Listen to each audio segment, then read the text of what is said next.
Hello friends, मैं हूं advocate Nitish Banka. आप है मेरे YouTube channel let's speak legal में। आज मैं आपके सामने एक बहुत ही बेहतरीन वीडियो प्रस्तुत करने जा रहा हूं। आज मैं आपको ये बताने जा रहा हूं कि 91 सीआरपीसी से कैसे आप जो है अपने मेंटेनेंस जो है ज़ीरो कर सकते हैं। ये पूरी स्ट्रैटेजी मैं बताने जा रहा हूँ और ये वीडियो को पूरा देखिए तो आपको ये पूरी स्ट्रैटेजी जो है स्टेप बाय स्टेप पता चल जाएगी। देखिए, सबसे पहले क्या होता है कि आपको जो है वाइफ साइड की ना ही एम्प्लॉयमेंट में कितना वो पैसा कमा रही है वो पता है, ना ही आपको बैंक अकाउंट के बारे में पता है, ना ही आपको कितना वो उसका अकाउंट में पैसा आ रहा है वो पता है, क्या अलग अलग सोर्सेज से पैसा आ रहा है वो चीज़ पता है। अगर आपके पास ये इन्फॉर्मेशन नहीं है तब क्या करना चाहिए, कैसे जो है ये इन्फॉर्मेशन निकालें सबसे पहले तो, और कैसे इसे यूज़ कीजिए। देखिए, सबसे इम्पॉर्टेंट चीज़ ये है कि आपको जो है ज़्यादा डिटेल्स जानने की ज़रूरत ही नहीं है। ऐसे सिनेरियो में आपको बस इतना पता होना चाहिए कि बैंक अकाउंट नंबर कौन सा है और उसकी ब्रांच कौन सी है, दैट्स इट। और दूसरी चीज़ आपको ये पता होनी चाहिए कि वो कहाँ पे जो है अभी कार्यरत है, एटलीस्ट प्लेस ऑफ एम्प्लॉयमेंट आपको पता होना चाहिए। जब आपको ये दोनों चीज़ें पता होगी तब आप सेक्शन 91 यूज़ करने लायक हो जाएंगे। अब क्या हुआ, मेरे एक क्लाइंट थे, उनको पता था कि वाइफ जो है इस कंपनी में एज अ पोस्ट है, उसकी सेल्स गर्ल की पोस्ट थी और ये पता था कि इस कंपनी में वो काम करती है, बट उसे ये नहीं पता था कि वो कितना कमा रही है, कितनी उसकी सैलरी है अभी आज के टाइम पे। तो ये सब चीज़ें उसे पता नहीं थी। तो उसने क्या किया, एक हमने जो है सेक्शन 91 की एक एप्लीकेशन डाली। तो जैसे ही हमने सेक्शन 91 की एप्लीकेशन डाली तो दूसरी पार्टी ने रिप्लाई दायर किया। उसने वो एडमिट किया कि वो उस कंपनी में जो है कार्यरत है। जज साहब ने डायरेक्टली ही उससे पूछ लिया कि आप जो है इस कंपनी में कार्यरत हो तो आपकी सैलरी कितनी है। जैसे ही ये चीज़ पूछी तो वाइफ साइड को अपनी सैलरी जो है डिस्क्लोज़ करनी पड़ी, सैलरी स्लिप लानी पड़ी, साथ ही साथ बैंक अकाउंट स्टेटमेंट भी लानी पड़ी।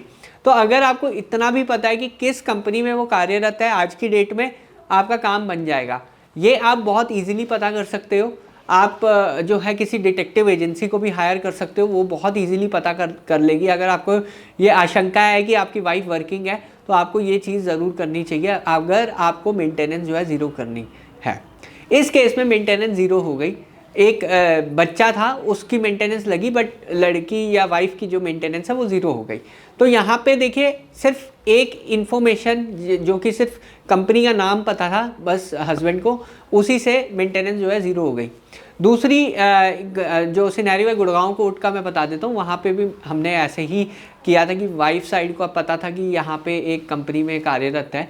वो इन्फॉर्मेशन हमने सेक्शन 91 के थ्रू फाइल की, तो वाइफ साइड को पूरी की पूरी इन्फॉर्मेशन सब कुछ जो है लाना पड़ा।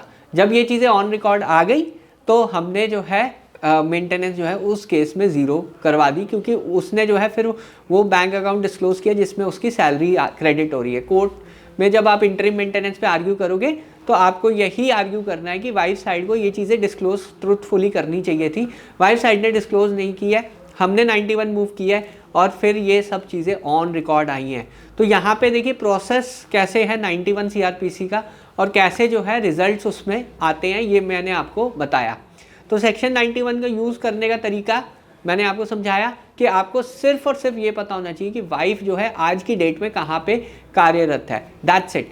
उसके बाद जो है आप सेक्शन 91 जो है फाइल करके सारी की सारी इन्फॉर्मेशन निकाल सकते हैं। अब यही चीज़ जो है हस्बैंड पे भी एप्लीकेबल है। अगर आप कोई अपना एसेट्स छुपा रहे हैं, जैसे गाड़ी छुपा रहे हैं या बैंक अकाउंट छुपा रहे हैं, तो वाइफ साइड भी सिर्फ उसको गाड़ी का रजिस्ट्रेशन नंबर पता होना चाहिए, या फिर आप जहाँ पे कार्यरत है बस वो डिटेल्स पता होनी चाहिए। वाइफ साइड भी 91 सीआरपीसी यूज़ करके आपकी डिटेल्स भी निकाल सकती है। तो ये बहुत ही पावरफुल टूल है। 91 सीआरपीसी एक बहुत ही ज़्यादा पावरफुल टूल है, जिससे आप मेंटेनेंस जो है बढ़वा भी सकते हैं, ज़ीरो भी कर सकते हैं। और ये लोग जो है ना, ये जो है लोग बहुत कम यूज़ करते हैं, या पता नहीं है या जो भी है बहुत कम यूज़ करते हैं, क्योंकि असली खेल आपका 91 सीआरपीसी से ही होगा। जब हम 91 सीआरपीसी डालेंगे, वाइफ साइड को ये इन्फॉर्मेशन डिस्क्लोज़ करनी पड़ेगी, या इवन हस्बैंड साइड है जो इन्फॉर्मेशन छुपा रहा है अपनी, तो उसे भी डिस्क्लोज करनी पड़ेगी। बट अगर वाइफ साइड को इन्फॉर्मेशन ही नहीं पता कि कहाँ पे वो कार्यरत है, तब आप 91 सीआरपीसी यूज़ कर ही नहीं सकते हो। तो यहाँ पे बेसिक इन्फॉर्मेशन आपको पता होनी चाहिए 91 सीआरपीसी में, कि ये इधर कार्यरत है, इधर जो है इसका बैंक अकाउंट है, बस अकाउंट नंबर पता होना चाहिए और कंपनी का नाम पता होना चाहिए। इसके लिए मैंने केस स्टडी, एक स्ट्रैटेजी की केस स्टडी मैंने बनाई हुई है, आप डिस्क्रिप्शन बॉक्स में जाके उसका लिंक चेक कर सकते हैं और मेरा व्हाट्सएप ग्रुप भी आप ज्वाइन कर सकते हैं ऐसी, अगर आपको और स्ट्रैटेजीज चाहिए मेरी तरफ से। बहरहाल वीडियो देखने के लिए बहुत बहुत धन्यवाद। अगर आपको ये वीडियो पसंद आई है तो प्लीज़ मेरे चैनल को सब्सक्राइब कीजिए, वीडियो को लाइक कीजिए। धन्यवाद, थैंक यू वेरी मच।